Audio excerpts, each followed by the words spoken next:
Živnostníci, živnostníci, živnostníci. Ale veď pre vás to vôbec nie je takéto jednoduché. Ani u zamestnancov by sa to takto nedalo, že vy mi poviete čistý príjem a ja vám poviem, aká vám vyjde hypotéka.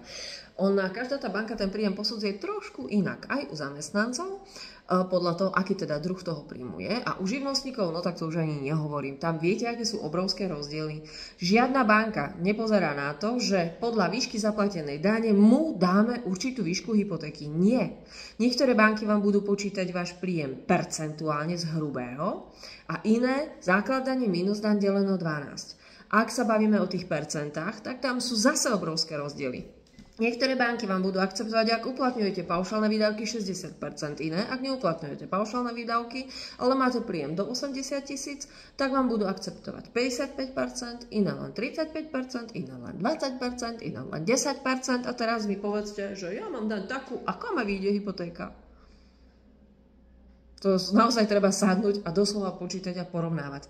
Ja vám to rada prepočítam, pomôžem vám s tým, ale potrebujem tam viacej vstupných informácií. Ak potrebujete takýto prepočet, napíšte mi do správy. Prepočítam vám to, pomôžem vám aj s vybavením a všetky moje služby sú bezplatné. Ak by sme brali hypotéku teraz, teda vybavujeme ju rok 2024, tak budú sa opierať o vaše daňové priznanie z 2023. Ale budú chcieť vidieť aj výpisy z účtu a faktúry za rok 2024 ako dôkaz, že vaša živnosť žije. Teda z týchto faktúrov a z tých výpisov nebudú pozerať na výšku vášho príjmu, ale budú to brať ako taký nejaký dôkaz, že teda stále tá vaša živnosť žije, že ste sebestační, sebeschopní si stále zarobiť, ale ten váš príjem sa bude posudzovať z daňového priznania za rok 2023.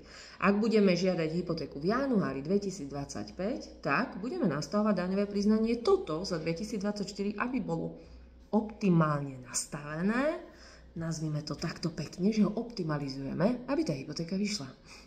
Tak ak idete riešiť hypotéku, no písnite to správy, pomôžem. A krásny deň, nádherný pondelok.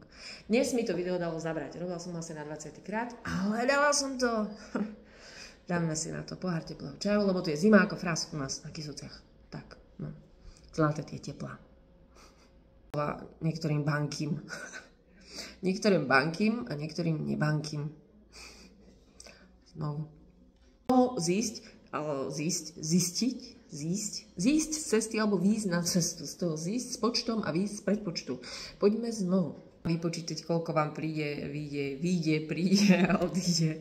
Keď vyjde, príde, tak aj odíde. No, tak poďme znovu.